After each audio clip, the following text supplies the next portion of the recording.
Actually, lahat ng organs sa atin, pati yung mata natin, pwedeng mabulag ang isang taong may long standing hypertension. Naku. Kaya napakadami talaga niyang epekto sa Mm. ating katawan.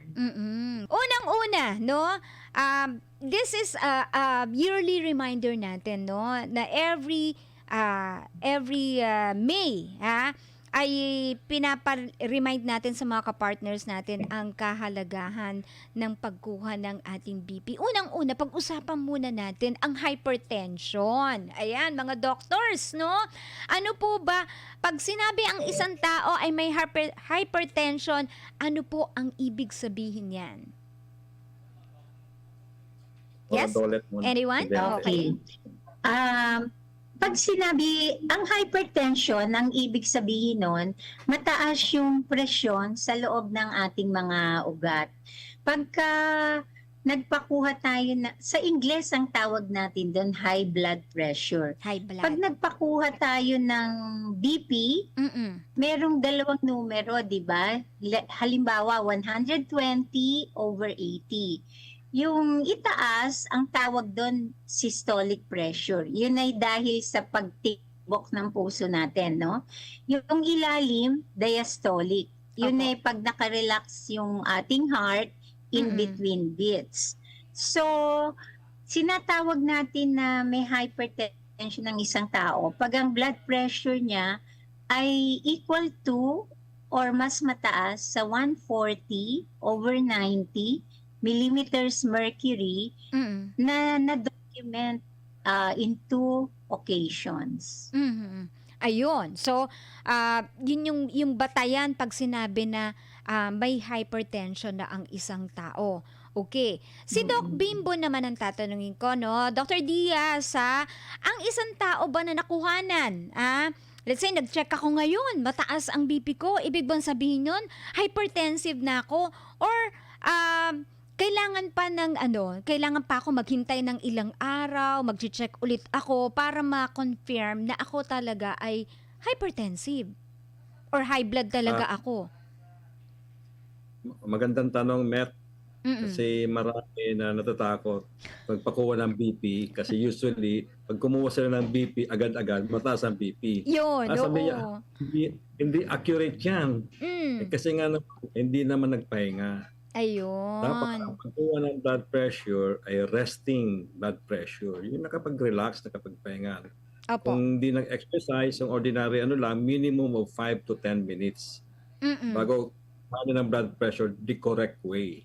Hindi Ah, agad-agad. So, may mga steps kasi yan. Maybe we can discuss that with Dr. Bonson mamaya. yes po. Pero Mm. ang definition ng high blood pressure or hypertension, kailangan yung long-standing, yung sabihin ilang araw, ilang linggo, any time of the day, nakikita na medyo mataas talagang blood pressure. Ngayon, dahil Oo. in-empower na natin ang mga tao na magkuha ng blood pressure sa kanilang bahay, Mm. ang definition ng high blood pressure or hypertension pag sa bahay ay at least 135/85 millimeters of mercury or higher.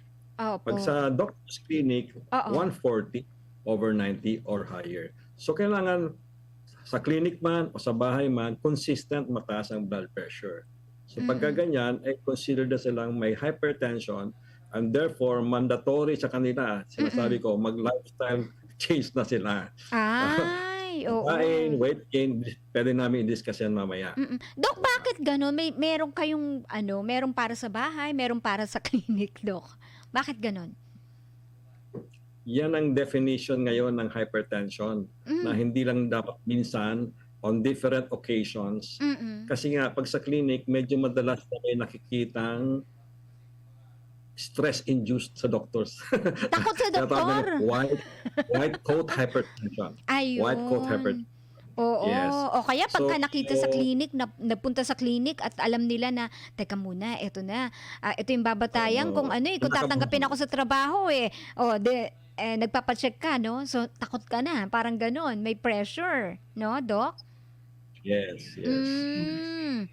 Okay. Ayan. Kaya ang isa pa,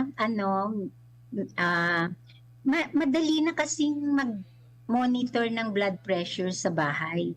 Mm-mm. Pagka kayang bumili ng mga automated blood pressure devices, Yes. talagang pwedeng gawin sa bahay. Hindi katulad nung araw na usually manual, no? Opo. Pag hindi ka marunong makinig sa stethoscope, baka ma-miss mo yung unang numero. Pero ngayon, marami ng mga automated Kaya yung home blood pressure monitoring, ine-encourage na rin yan para ma-monitor lalo na ng mga established hypertensive yung kanilang blood pressure. Oo, ayan. Meron po nagtatanong dito sa atin, ano? Si Meryl po. Miss Met, pakitanong, ano po ang masamang epekto sa katawan if ever po laging mataas po ang kanilang BP. Ayun, so probably complications, no? Kung hindi nakokontrol na blood pressure. Ayan. Ano po ba epekto nito? Okay, so si Dr. Bonson ay isang nephrologist, pediatric nephrologist. So sa kanya ko papadiscuss kung anong nangyayari na damage sa kidneys. Naku, ayan, So, sige. since neurologist ako, didiscuss ko naman kung ano nangyayari sa ugat sa utak. Yun, So pagka naku. laging mataas ang blood pressure, siyempre, yung pressure mo, masisira yung lining ng ugat. So Opo. pag na-damage in the long run, madadamage yan, okay, it can lead to complications such as rupture ng mga ugat, nag-weaken, leading to hemorrhage, internal hemorrhage sa brain, o Oo. tinatawag natin hemorrhagic stroke, or pwede naman magbara dahil sa kumipot yung ugat, nagkaroon ng bara, so ischemic stroke naman.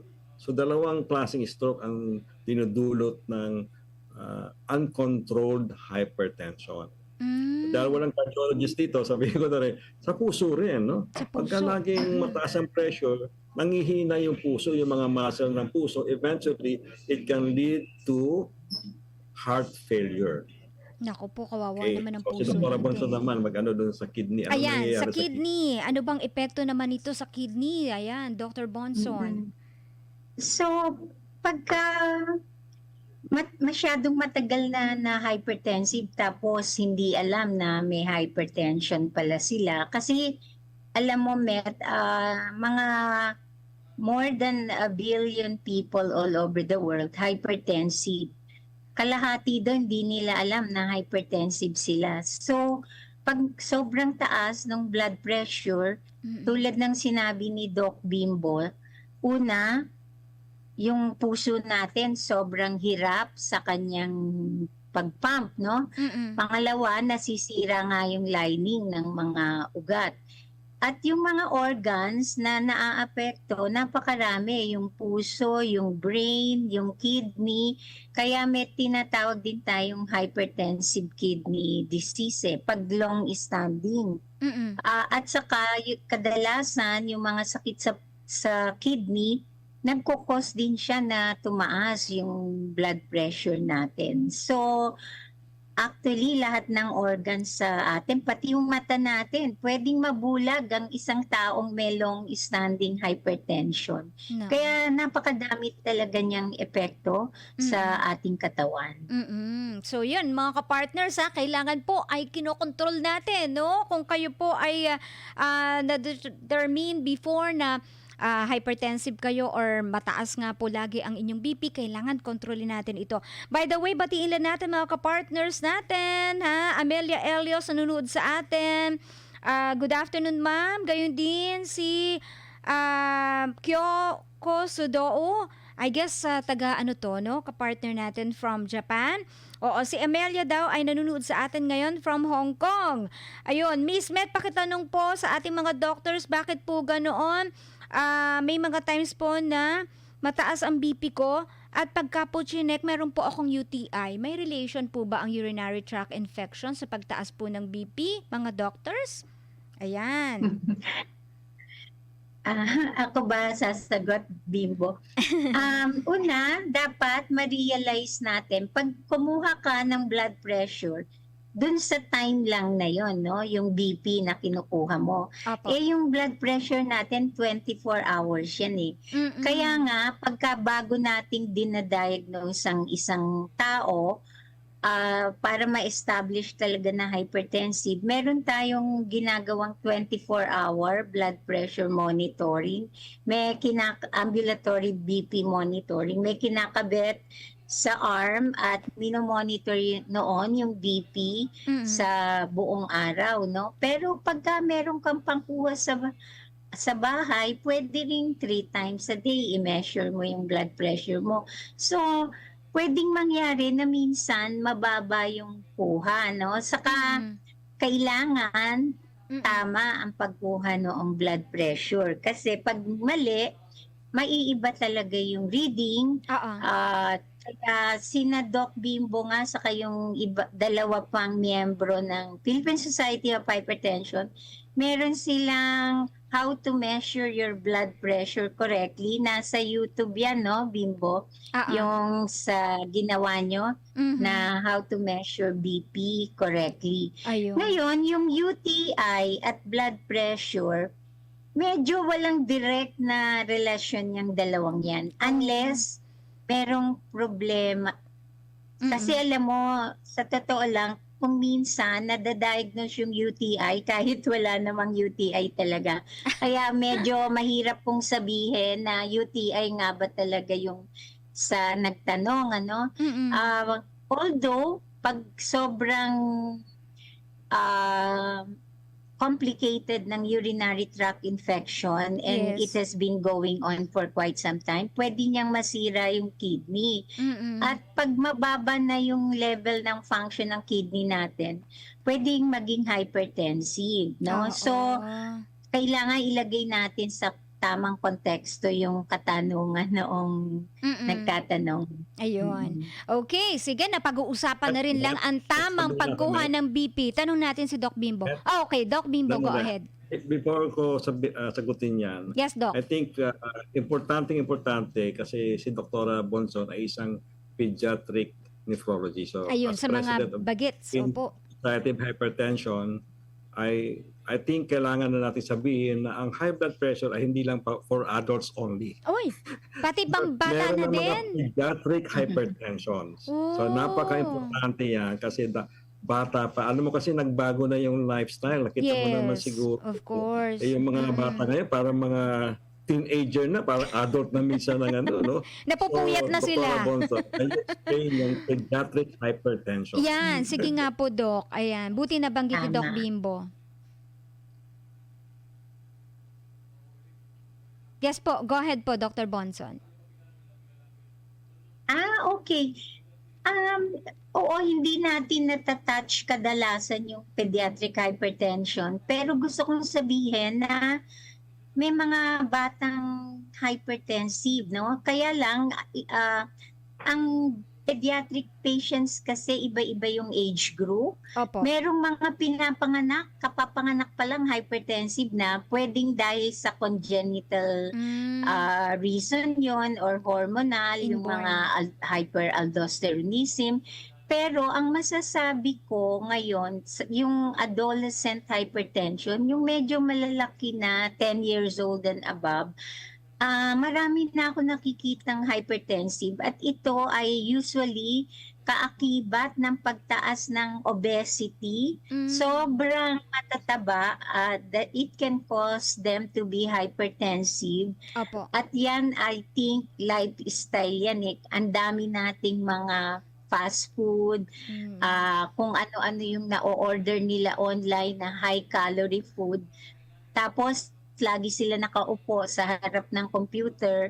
Kaya dumadami talaga yung obese na mga kabataan and dumadami din yung mga hypertensive na kabataan. Kasi napatunayan na habang tumataas ang timbang mo, talagang tumataas yung blood pressure mo. I see. Related din yan dun sa sobrang alat ng pagkain natin. Kasi kumain ka lang sa mga pizza parlor, sasakit na ulo mo dahil sobrang high salt yung mga pizza, yung mga pasta. Yun yung dapat i-address natin, yung lifestyle ng mga kababayan natin. Naku, Dahil maraming pagandahin parents mo sa lang nunod yung- ngayon. Oo. Oo, ha? Meron pa ako gusto idagdag. Yes, go ahead po, Dole, Doc. no? Kasi hindi lang ako neurologist, I'm a practicing neuropsychiatrist. So, medyo marami-rami akong nakikitang, alam mo yan, nagkakaroon ng depression, anxiety sa mga young people. Oo. And kung tinitingnan kong profile nila, marami sa kanila may tinatawag, may PCOS ako, Doc. Polycystic ovarian syndrome. Aha. Okay, so may hormonal. Yes, hormonal imbalance. Oo. Sila, yung gano'n, na-stress sila, weight yan and everything. Mm-mm. And then naka-antidepressant. Oh. Ito, these are manifestations, antidepressant, may PCOS, Mm-mm. nag-weight, nag-overeat, so leading them to develop pre-hypertension. Mm-mm. Karamihan nakikita ko hindi na normal ang blood pressure nila. Nako. So ina-advise ko sila talaga na huwag na natin paabutin pa graduate ka sa grade 1 hypertension. Kasi Ayun. mahirap na magkaroon ka ng mas delikadong komplikasyon. Yes. Naku, nakakalungkot ano. So sabi nga hindi lang sakit na ito ng mga nag-iedad, kundi pati mga bata na rin, ha? Kaya mag-iingat talaga kayo mga ka-partners. Okay. So ito, since ngayon nga na buwan na ito, butet na ihabol nga natin itong May Measurement Month, papaano ba talaga ang tamang pagkuha? Baka meron tayong mga ka-partners diyan, kuha ng kuha, mataas, sabi, bakit kaya mataas? No, nagtataka sila bakit mataas, yung pala mali pala yung paraan ng pagkuha nila. Ayan, para maitama natin ngayon mismo. Mga doctors, paano nga ba ang tamang pagkuha ng kanilang blood pressure kahit sila po ay nasa kanilang mga tahanan po lamang? Vivo, take it away. Ayan, Kasi Doc kayo Vivo, ikaw na daw. Kayo ang gumawa ng video. Unang-una, Yes. Mm-mm. huwag gumamit ng wrist blood pressure. Marami na Okay. kitang bibili na sila Yan. sa mga online. Okay? Huwag yun. Yan. At Opo. huwag kang bibili ng mga blood pressure ganun na hindi validated ng Philippine Society of Hypertension. Paano nyo malalaman? Ayan, nakikita nyo sa likod namin, may pula ng Philippine Society of Hypertension. Pag pumunta kayo dun sa drugstore, tanungin nyo, ito ba ay validated? Ano ba yung modelo na validated ng pang-digital blood pressure? Yes. Para naman mas accurate. Mm-mm. So pag nakuha yun, ang next naman is yung tamang steps ng pagkuha ng blood pressure. So Apo. kadalasan, advice namin is umaga. Pagising mo sa umaga, nakaihi ka muna kasi kung puno ang pantog, tataas ang blood pressure. Huwag ka muna magkape. Oo. Tubig, Doc. Tubig. Tubig. Toothbrush Pwede, tsaka tubig. Pwede tubig, Yan, yes. So, okay. pagkatapos ng mag-ready ka na, punta ka sa kuhanin mo blood pressure na nakaupo, na may sandalan. Ayun. Naka-rest ka. Oo. Rest muna, pahinga muna. Yes. Tapos yung arm, dapat Oo. nakapatong sa, yung elbow nakapatong sa Damesa. table. Oo. At kung maaari, yung blood pressure device sa kaliwa para mas madali mong i-level sa puso. Okay. Kaliwa pala talaga. Oo. Pwede naman kana, pero mas inalbe para uniformity, standardization, kaliwa. Alam mo, Dok, ako madalas sa kaliwa kasi parang mas mababa. Parang mas mababa tingko ako. Ayun. Kung, Kaliwa. actually, kung may difference, yung dalawa, Yes, Doc. get the higher blood pressure. Yung mas mababa.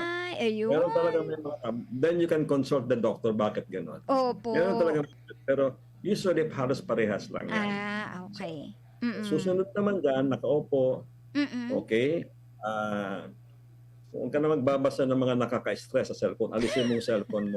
Mag-pindutin Huwag mag-cellphone. Huwag sa harap ng cellphone. Mga pautang mo, hindi nagbabayad sa iyo. Nakaka-stress. Biglang nag-beep na gano'n, oy, Mari, utang mo, remind ko. Ayan. So, ilayo ang cellphone. Akala mo, nagre-relax ka, naka-cross Yes. legs ka. Opo. Huwag ka magko-cross legs kasi iipitin mo yung tataas uli yung blood pressure mo, di ba? Okay. Yung muscles ng legs mo maiipit. So, yun, tataas ang blood pressure. In fact, yung pag kayo mga madaling himatayin, yan ang tinuturo ko. Pag parang nahihilo kayo, Yes po. i-contract yung muscle, i-cross legs nyo Ah. para tumaas ang blood pressure. Okay. Pero kung check ka, huwag ka mag-alala ko cross legs. Oo. O, tapos higit mo na malalim. Pag ganun, pipitin ka muna 3 beses. Tanggalin mo yung mga stress. Ah, Kasi pagka stress ka, artificially tataas din ang blood pressure mo. O, pag ready ka na ng gano'n, o kapag magsasalita, saka mo i-press yung blood pressure. Okay, Then, ayun. Mm. makukuha mo blood pressure. Duda ka, no? Minsan Mm. parang, tsaka mataas yata. So, after 1 minute, kumuha ako rin ng pangalawa. Yes. And Oo. a third one. Oo. So, kung yung unang blood pressure mataas, yung second and third mas mababa, doon ka magbabase sa average ng second and third blood pressure. Mm. Pero pag at the start pa lang mababa na, Doc, okay na 'yon. Okay na yun. Yes, yes. Oo, ayun pala. Ha? So Kasi, yun yung tama. Oo. Meron kasi yung tinatawag na bihira naman, magugulat yung iba, may tinatawag na mask hypertension. Oh, opo, oo. Yung kanina sa doctor's clinic, white Mm-mm. coat hypertension na nakaputi, yung mga Yes. kumukuha. Oo, mask. Meron na Oo. nakamask ka lang hypertension. Yes, ano Kasi po dapat yun? makuha ng blood pressure sa doctor's clinic, mababa o normal. Mm-mm. Pero sa totoo lang, mataas ang blood pressure nila. Bakit ganun? Makikita nila pag kinuha nila sa bahay. Bakit sa bahay mataas ang blood pressure ko? Sa clinic naman, Hindi. normal. Opo. So, baka mali yung technique ko, baka mali yung ito. So, pagka consistently mataas ang blood pressure sa bahay, magduda ka. Lalo na mataas sa umaga, mataas sa tanghali, mataas sa gabi. Sa Mm-mm. doctor's clinic, normal. Oo. I-record mo to kasi baka meron kang mask hypertension. High blood pressure na nakatago, nakamaskara. Ay, I see ha. Meron palang ganun mga kapartner. So,